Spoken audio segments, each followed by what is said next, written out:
Hi guys, welcome to Subhash movie reviews YouTube review channel. ఇది is the non spoiler review of the film Jananayakudu Telugu dubbed movie review and rating.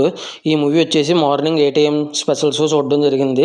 ఇంకా acted by Thalapathy Vijay, Mamitha Baiju, Bobby Deol, Pooja Hegde, Prakash Raju, Priyamani, other actors etcetera. ఇంకా ఈ movie అనేది 3 hours run టైంతో చూసిన తర్వాత నాకు ఎలా అనిపించిందని విషయంలోకి వెళ్ళేలోపు గేదెల రాజు, కాకినాడ తాలూకా ఇంకా చాలా రివ్యూస్ ఇచ్చి చెక్ చేయండి. నా కంటెంట్ చూడండి. నా కంటెంట్ నచ్చితే లైక్, షేర్, సబ్స్క్రైబ్ చేసి పక్కన ఉన్న గంట సింబల్ క్లిక్ చేసి నా ఛానల్ సపోర్ట్ చేయగలరు. మూవీ ఎలా అనిపించింది, story plot, plus points, minus points rating ఇస్తాను కాబట్టి నా రివ్యూ చివరి వరకు చూడండి. మూవీ విషయానికి వస్తే ఫస్ట్ 1 hour 30 minutesలో ఫస్ట్ 40 minutes ఒకసారి చూడొచ్చు. ఆ తర్వాత 45 minutes డీసెంట్ వచ్చు. ఇక్కడికి ఇంటర్వెల్ అయింది. Second half 1 hour 30 minutes excellent అనిపించింది నాకైతే. ఇంకా స్టోరీ ప్లాట్ విషయానికి వస్తే హీరో వాళ్ళ ఫ్రెండ్ పోలీసు, వాళ్ళ అమ్మాయిని హీరోయే పెంచాల్సి వస్తుంది. ఇంకా ఆ తర్వాత పాలిటిక్స్ టచ్ ఉంటుంది. ఆ టచ్ ఎలాగా పాలిటిక్స్లోకి ఎలా వెళ్ళాడు హీరో అన్నది రిమైనింగ్ స్టోరీ. సెకండ్ హాఫ్ మారింది. ఫస్ట్ హాఫ్ కొద్దిగా భగవంత్ కేసరి కింద ఉంటుంది. ప్లస్ పాయింట్స్ విషయానికి వస్తే తలపతి విజయ్ గారు చాలా అంటే చాలా అద్భుతంగా యాక్టింగ్ చేశారు. ఈ రోల్కి బాగా సెట్ అయ్యారు. ఎస్పెషల్లీ సెకండ్ హాఫ్ పాలిటిక్స్ దాంట్లో చాలా బాగా సెట్ అయ్యారు. ఇంకా మమితా బైజు గారు కూడా చాలా అంటే చాలా బాగా చేశారు తనకి ఇచ్చిన మంచి రోల్లో. ఇంకా బాబీ డియోల్ గారు విలనిజం ఎప్పట్లాగానే చాలా అద్భుతంగా విలనిజం చూపించారు.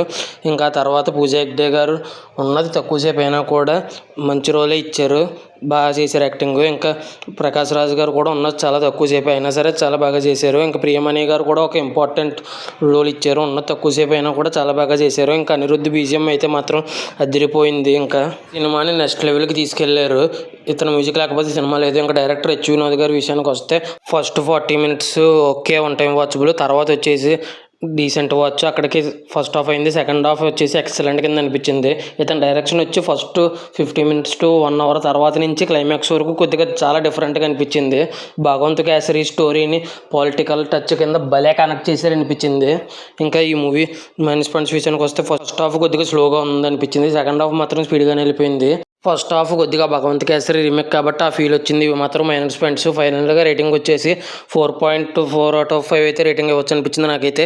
ఈ మూవీ ఎంతమంది చూసారో చూసుంటే మీకు ఎలా అనిపించింది, మీరు ఎంత రేటింగ్ ఇస్తారనేది కింద కామెంట్ చేయండి. చెన్నై లవ్ స్టోరీ ఈ రోజు ప్రీమియర్ కానీ రేపు పొద్దున్న కానీ చూసి రివ్యూ ఇస్తాను. దాంతోపాటు ఇండియా స్టోరీ అనే కాజల్ అగర్వాల్ మూవీ రివ్యూ కూడా ఇస్తాను. కాబట్టి నా కంటెంట్ చెక్ చేస్తూ ఉండండి. Thanks for watching. Jai Hind. Signing off. Bye bye.